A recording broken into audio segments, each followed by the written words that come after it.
everyone. I'm Darcy, and with me is Lisa.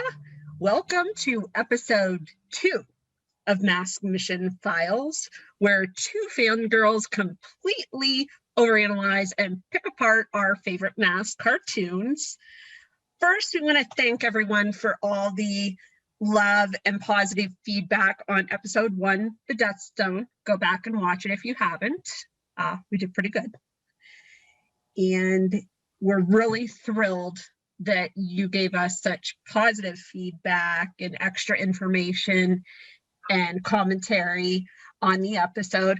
Hey, even Bill was impressed because we haven't been canceled yet, although I think he's waiting until our 5-episode contract is fulfilled. So for episode 2, we've skipped ahead to The Ultimate Weapon, episode 7 of the series, because, well, going in episode order is overrated. Thank you for the intro, Darcy. So the summary of the episode is the episode opens up with Matt and Scott watching the worst movie ever made, 2020. The movie was interrupted by the Venom attacking the dome-shaped movie theater. Besides improving the movie's special effects, Matt was left puzzled by the attack and the sudden retreat by Venom. This prompts Matt to call in the agent, Buddy, Gloria, Brad, and Alex, and get his son out of his hair by sending him to the observatory. Of course, Buddy gets information from his underground contacts who advise the next target just so happens to be the observatory.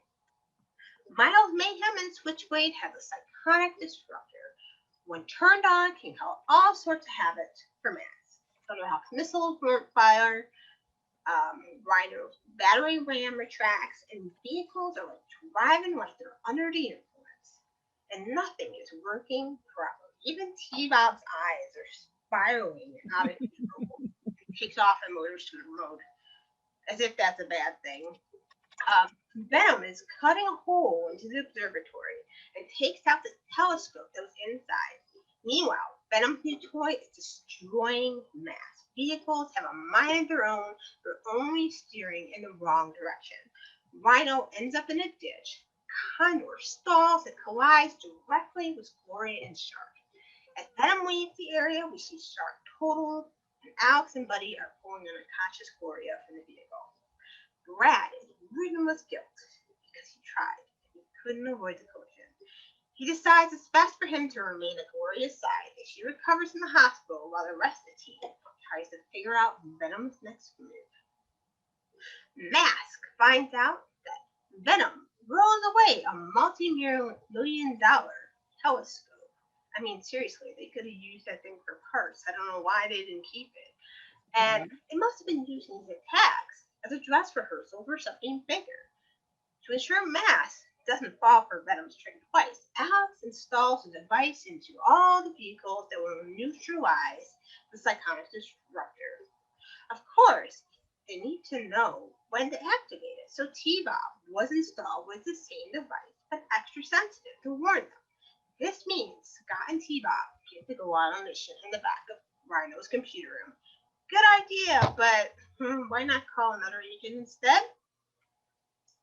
We find out that Venom's objective is a reactor that recently received a plutonium shipment. Mayhem does the same trick again, using the psychotic disruptor to cause all sorts of chaos to the mass vehicles while Cliffdagger and Rax cut into the reactor facility. But this time, the device has no effect on the vehicles, and Matt orders his team to let them think they're out of control and slowly work their way towards them. The plan works for a while, but Mayhem was suspicious of her accurate shooting, so he upped the power, which again caused all the vehicles to go out of control. The team abandoned their vehicles and chased after Rax and Dagger, who entered the reactor facility. Mayhem then sees a huge army of mass vehicles coming directly towards them, courtesy of Brad Turner's Hocus Pocus and orders his team to retreat. Right as they are at their objective, Rack decides to leave a ticking time bomb behind for M.a.s.k to figure out, and Alex removes a rocket pack from his mask and attaches it to the bomb, which flies away and shoots off some amazing fireworks. Okay, so now that you're caught up, we're going to get into some of the key issues with the episode. And this is actually both of our favorite episodes, okay? The biggest key issue is that crash, right? So, how is it that the only girl on the team who can karate chop a solid piece of rock to disintegrate to nothing gets injured? When you look at the picture of the crash itself, the car, it looks like Shark was kind of sideswiped by a vehicle, or Rhino or another vehicle. It doesn't make sense how this crash occurred. So if I have my little Brad Turner and Condor, and we pretend that Vanessa and Manta is Shark, because I don't have a shark. I might have one someday soon. It'd be nice. So here's Brad going out of control, and Gloria's just sitting there, and if anything, it would be like a frontal hit, I would assume. But the pictures don't do it justice. It really looks like there's damage on the side. And you don't see Condor in the picture at all, which doesn't make sense, because it's a well-known fact that if you have a car versus a motorcycle, the motorcycle is basically the one that's going to take all the damage.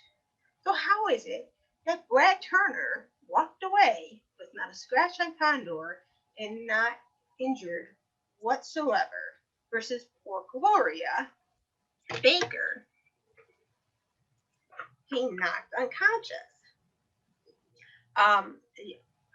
The only thing that I can think of is, had it been a frontal attack directly to the windshield, maybe the force of it could have knocked her out. Or maybe she would have tried to exit her vehicle. She saw condors coming, and then the force of that knocked her out. And Brad not getting injured, well, okay, maybe he could have jumped out. But we know he wouldn't have done that, right? Especially when it says, I did everything I could to avoid that crash. So what's your thoughts on that, Darcy? Well, you're absolutely right. It's completely illogical. However, this, like we said, it's one of our favorite episodes. And this, for me, is the episode that sold me on the series. It was, 1985 to 1988 were my junior high years, and incredible Brad fangirl here. So despite the illogic of the crash, I just find myself focusing on just the trauma of it, the guilt of it, like Brad's expression, I tried to avoid her, I tried. And then, when they're pulling her out of the car and they cut to commercial and he's just like, so then they come back from that to the hospital. So there's a scene in a hospital, and as many times as I watch this episode, it still makes me kind of tear up and choke up a little. In fact, I'm a little choked up right now because fangirl alert, big fangirl alert. So in the hospital, there's Brad and Matt at Gloria's bedside. She's still unconscious, not looking good. And Brad, I'll never forgive myself. And would it be okay if I stayed here? Gloria might need me. And that line just sticks with me. Like when someone mentions m.a.s.k, this is the first episode, and that line is truly what I think of. And then it's really cool in the hospital scene because we get to see a little bit of tough guy Matt too, because he's, very understanding of Brad. He doesn't push him to come back on the field. He's like, don't worry, we'll make Venom pay for this. It's like, ooh, I think stuff just got real there for a minute. So did you sense any of that before I move on? I I can't say I was very emotional. I think I was totally set on this is right. Totally So not right what you did to Gloria.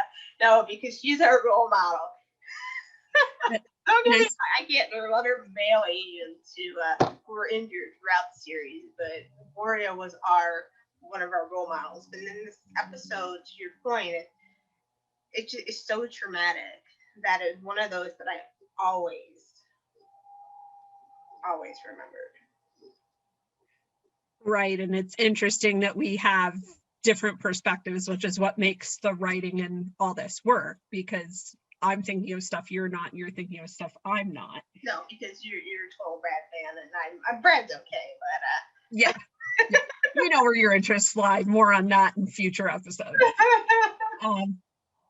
So then Brad gets to come back and save the day with the wall of illusionary vehicles with Hocus Pocus.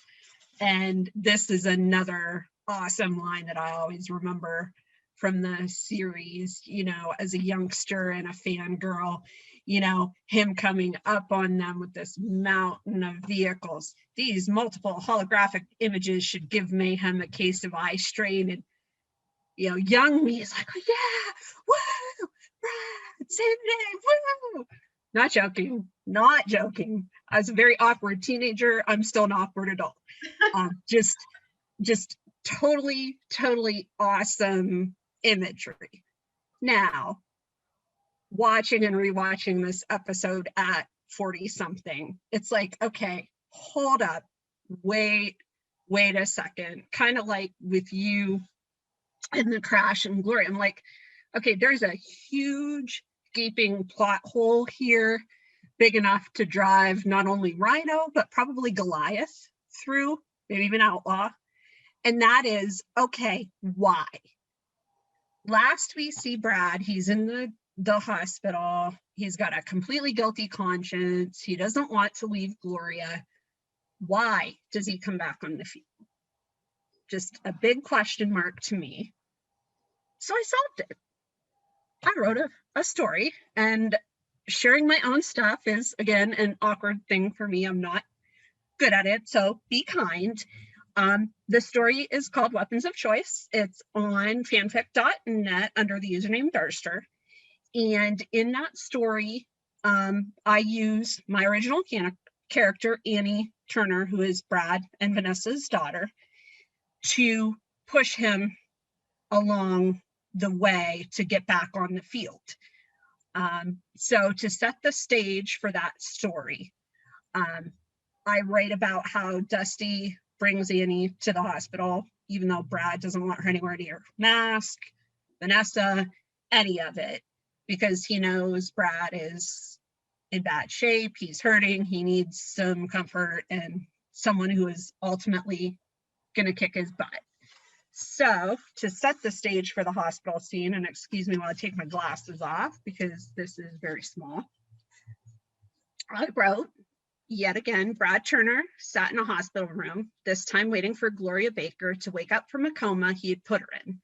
Venom had created an ultimate weapon that disrupted the normal workings of the M.a.s.k vehicles, causing Condor to stall and crash into Shark without warning. Brad literally had no control over the situation and could only watch helplessly as Condor's helicopter skids crashed into Shark's roof, crushing Gloria's body beneath the twisted metal. In all honesty, it wasn't his fault, but the crushing weight of guilt hung around him like a dark, evil cloud, threatening to overwhelm him and completely shatter all of his usual self-confidence. And I don't do split screens very well, so I apologize for looking down while I was reading that. So there's some back and forth with him and his daughter, Annie, in the hospital the next morning. You know, well, what happens if someone on the team gets hurt? Well, Dusty said Scott went along. What happens if something happens to Scott? And Brad, no, it's Scott's in Rhino's, you know, trailer, the control room, he'll be fine, it's a tank, you know. And then more push, and finally he's like, okay, that's enough, no more mission talk.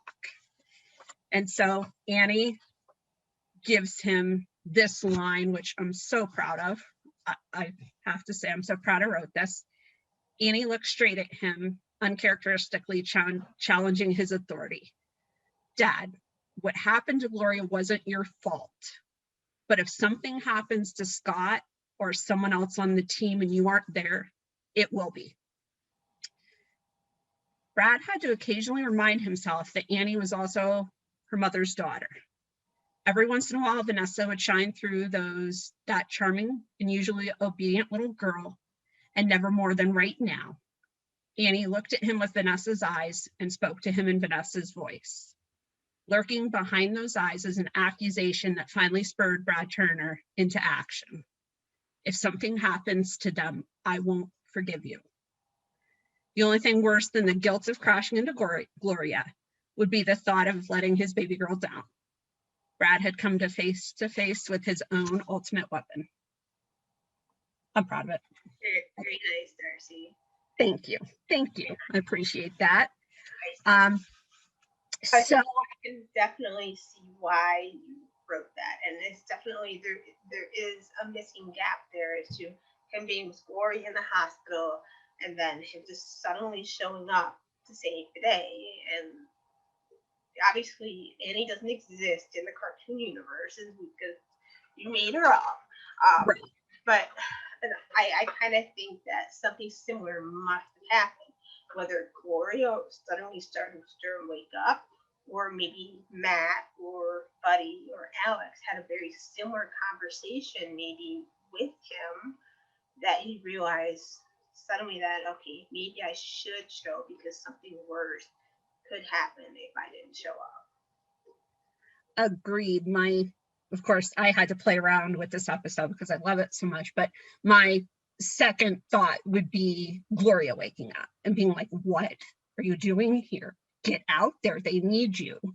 And then perhaps Matt or Buddy or Alex. But yeah, definitely Gloria waking up is the only other logical explanation, because the next we see of her is at the end when, oh, she's healed. Yay. One other thing that I'd like to point out, both in the cartoon and for my fiction, is while all of this jackrabbiting, pun intended, is going on, and Matt, Buddy, and Alex are in this alien UFO under a jackrabbit trying to stop Mayhem's bomb, Scott's still in Rhino's trailer. And they just kind of left him there. I wish the writers would do better about thinking what's going on in the back of Matt's mind, because I have to think in the back of his mind he's thinking, okay, Scott's still out there, but I gotta stop this bomb. Maybe not, because he seems to forget about him an awful lot. So I wish, and I'm kind of kicking myself, that as I was writing this fic, I would have written a piece in about that, because it would seem logical, because Brad has to stay out of the way of this psychonic disruptor. Alex says he should be fine if he stays out of the way. You know, that it would make sense that Brad went to check on Scott. It's like, all right, come on, we got to get out of here. You know, obviously he's hearing the mission chatter. You know, and my thought would be that if T-Bob's all crazy under the increased power, you know, they're probably in there half stunned from spinning around the cabinet like two tops and whatnot. But I just wish I would have written that piece, you know. You could probably still do it. You could just retract it and then post it. If you really do it, you can do it. I might just have to. I'm not going to lie. I might just have to put that in there. It's really bothering me. So I might have to get motivated and do just a little tag fic. You owe me something else too. Yeah, I know. Okay. So the next, the key point of this is, what was Venom thinking? I mean, I know he's supposed to like root for the good guy, but really, they came close to winning this thing. And I say that because they fumbled their own plans here. I mean, why would you try to do a test run in a public place in broad daylight? a movie theater, an observatory, pick some place out in the middle of nowhere, or do it at night when you know M.a.s.k can't get onto your plans. I mean, they could have saved their ultimate weapon, the psychotic disruptor, for the main event, the plutonium heist. And they clearly winked their intel to Buddy's underground contacts because I think they probably wanted to try, well, let's see if we can try to see if this weapon actually works. It's just, and okay, so I'm thinking too that if they would have saved it for the plutonium heist, okay, so mass vehicles would have been all over the place, and Venom would have walked away with the plutonium heist, right? And then Alice would have been like, "Oh, I can create a neutralizer to put inside the vehicle, so Venom never does this again." And then whatever Venom's next heist, they could use the psychotic disruptor again and up the power, and then again they would get one over M.a.s.k again. So, and then Mayhem, you got fooled by Hocus Pocus. Really? I mean, how many images of Rhino, Thunderhawk, Firecracker, Shark could you possibly see? I mean, I know if when the vehicles get totaled, they instantly have a new one set aside, ready to go. Maybe that explains the whole Condor situation. But Oh my goodness. oh, yeah. You know, and I wasn't even thinking about it till you brought it up to me. I don't know. I don't think that way, I guess. And I'm like, yeah, they kind of did bozo that one up. They really blew it. I hate to say it, but I think the bad guy needs to win every once in a while. It makes it more realistic and dangerous. Yeah, and we tried to write that way, you know, at least give them, I mean, ultimately the good guys win, but give them the upper hand once in a while, get the good guys scrambling, being like, what are we going to do now? So this is the ultimate weapon inspired a story, well, a joint story from the both of us. We had a M.a.s.k legacy saga, The Fallen, story 3 of our series. It's one of the longest stories we've ever written. We started in 2006, but we didn't finish it until 2012. Darcy actually posted the first 10 episodes, and I posted the last 9 episodes. Part of it is, I don't know, I know I admit I was kind of lazy at posting. I kind of enjoyed you posting everything. And then once I got us motivated back into writing, I had to take charge of that. Yeah, I'm not gonna lie. Everybody, why there's a part 1 and a part 2, but it just happened that way. Yeah. And I didn't mind posting it, but I know each of us had a lot of life going on at that point, and it just happened. You took over, and okay. So the story is 100% inspired by the Ultimate Weapon. Yep. Fallen is about a betrayal within the M.a.s.k team. And instead of having a device, we had each vehicle infected with a computer virus. And it controlled all of the vehicle functionality and weapon systems, giving the hacker full access to the vehicle's capabilities. Now, in the cartoon, you never see them use the weapon systems, but just using the weapon systems and turning that on the agent, it makes it even more deadlier. I'm going to give you a small taste of the story, and I'm going to channel my inner Gloria. I know I'm not Sharon, but you can pretend. To set this up, Gloria is in Shark, and it's underwater. And you have Calhoun and Raven. He's on the surface of a deep water oasis in the desert, going after piranha hiding underwater. Gloria continued to slowly move Shark around in the oasis until she saw a faint energy signal being picked up on her radar below the vegetation. Hey, I think I found him. I have a lock on Piranha's position. I'm going to blow this fish out of the water, Calhoun. An underwater missile fires from Shark toward the location of the energy signal given by the targeting computer.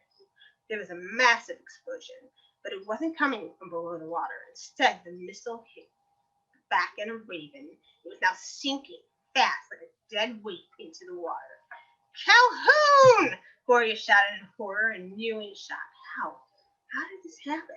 I targeted Piranha. I know I did. Calhoun, say something! He never responded back, and Gloria's mind flooded with images of him injured or worse killed. This is my fault. I have to do something. She attempted to move Shark towards the sinking Corvette, but her car stopped moving. It was worse when the turbines not turning. The vehicle actually changed itself back from an underwater submarine to a sports car. This rendered all her vehicle functions useless. Gloria hit the wheel angry. What the hell is happening? Dusty, you have to help. Calhoun, I can't move. Well done. Oh, thank Well you. done. Oh, so dramatic. Yes. Oh, but yeah, it's dramatic. It's a lot of devastation. That's only a small sample of what we did because we literally messed with every agent you could possibly think of. And then I guess in a way, this kind of gives a reverse situation for Gloria being in Brad. I guess in a way, feeling the guilt in a way that Brad felt when he had the accident with Gloria. Now Gloria's feeling the guilt for accidentally possibly killing Calhoun. So yeah, we destroyed, we blew up a lot of vehicles. I mean, our morale was completely dropping with the story, with how many agents were injured, captured. We really didn't know how we were getting out of the situation. So it's probably why it took us 6 years to figure out. This is true. No. I will say that the death count is nowhere near Hero Wax Mask 86.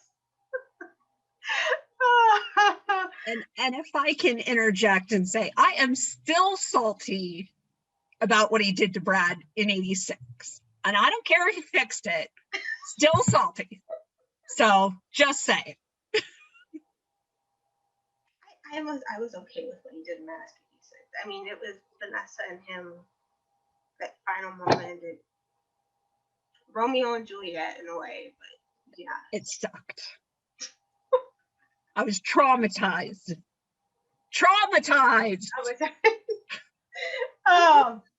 So we will ensure that Bill has the links to both the stories that we've talked about in the video if you want to check them out. It's fully optional.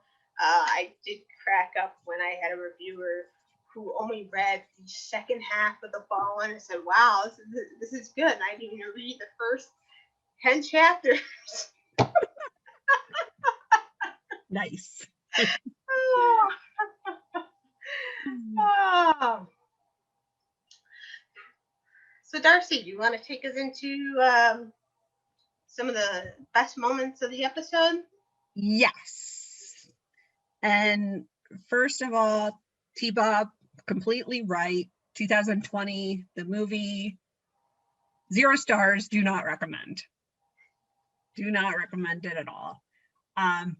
Aside from all the other stuff that we talked about, the dialogue in this episode, some of it is just outstanding and hilarious. Now, I am a fan of corny's 80s dialogue. Rax and Dagger first, Dagger at the beginning when they're stupidly attacking the movie theater. Always did want to break into the movies. I'm like, oh my gosh. And then the first time they use the disruptor and, M.a.s.k is spinning around and Rax and Dagger again, terrible drivers. Yeah, law-abiding people aren't even safe in a parking lot anymore. And I'm like, those two are my favorites, I gotta say. They're just, of the Venom agents, along with Vanessa, of course, but those two just have a special place in my heart. And of course, M.a.s.k, right? Scott and T-Bob, when they're pouting at Boulder Hill about not being able to help and what are we going to do? And Scott, where am I going to find action and adventure in a library? And T-Bob just under A in the card catalog. And for those of us, we're all probably of the age where we used the Dewey Decimal System and had to search through the little cards, and you guys are my people, but just that snappy dialogue under A in the card catalog. And of course they move on to the observatory and whatnot. And then lastly, the only other awesome thing I have is a shout out to Gloria after I've been, fangirling about Brad. But at the end, when she's all fixed up and she's being guided out of the hospital by all the agents, and, she's like, I missed all the fun. And I forget who exactly says it. I think it's Matt. You call chasing Venom over 2 counties and almost getting blown up fun. And then Sharon, the way she just delivers that last line, just Gloria looks over her shoulder like, yeah, I do. And it's just like mic drop. Yeah, yes, that is one of my favorite quotes out of that whole cartoon, with Gloria saying that she missed all the fun. And you know what? I think it reinforces the idea of why these agents run out of their day job as soon as that watch goes off, because they know they're going to have a heck of a time and a lot of fun. Right. Agreed. It's like woohoo, action and adventure, and not even in the card catalog. Just run into the scene. So yeah, that's all I have there. Just the dialogue, and of course all the key points and the yeah, I mean, that whole Gloria scene, that's really key. I guess to me, just a lot of the action that happened into it was. I know it's bad for me to say that one of the favorite moments of all the vehicles going haywire and the agents don't know what to do and they're freaking out, but that was thrilling, okay? You didn't know how your heroes were going to get out of this, and especially with Gloria then getting injured. You knew how serious this was. And then the second battle with them going after Venom, Matt telling the team, okay, just pretend that you're going out of control, which is funny because you see people going backwards, forward, just making their way over them, and then the sand hitting all over Rax and Dagger, and Mayhem didn't really catch on until he realized a missile, I think, almost hit him.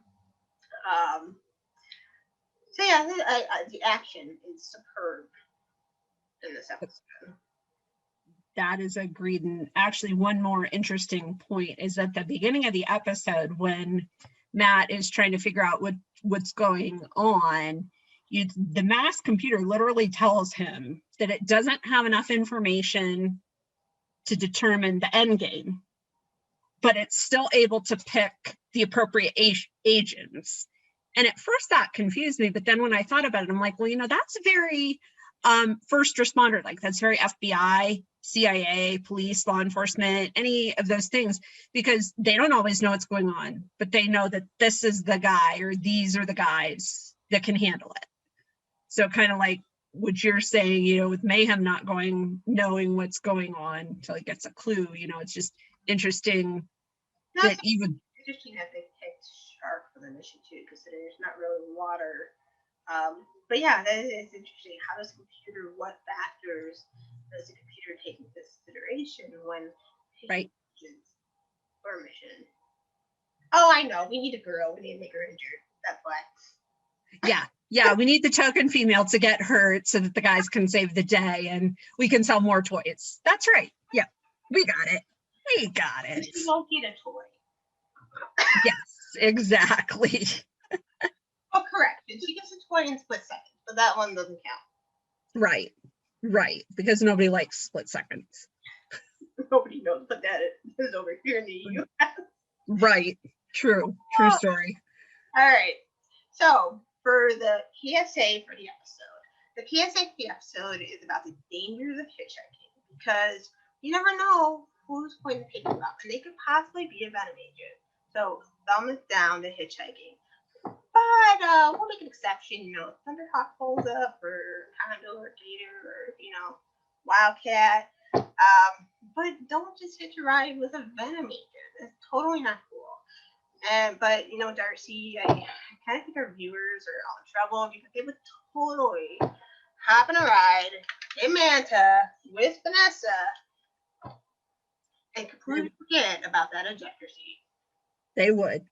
Mm-hmm. They would totally forget what M.a.s.k taught them if Vanessa Warfield pulled up and opened her door. Oh yeah. Oh yeah. So anyways, I hope you enjoyed this episode of M.a.s.k Mission Files, and remember to like, comment, subscribe to the channel. Tell us in the comments your reaction to the Gloria Brad crash and your thoughts on Venom's use of the ultimate weapon. Just so you know, too, you can follow both of us on Twitter. I am M.a.s.k Sidekick and Darcy Apple. And if you can't get enough of us, until then, we'll see you next time on M.a.s.k Mission Files. Same M.a.s.k time, same M.a.s.k channel. Don't be late. Bye. Bye. Spectrum's got such super vision.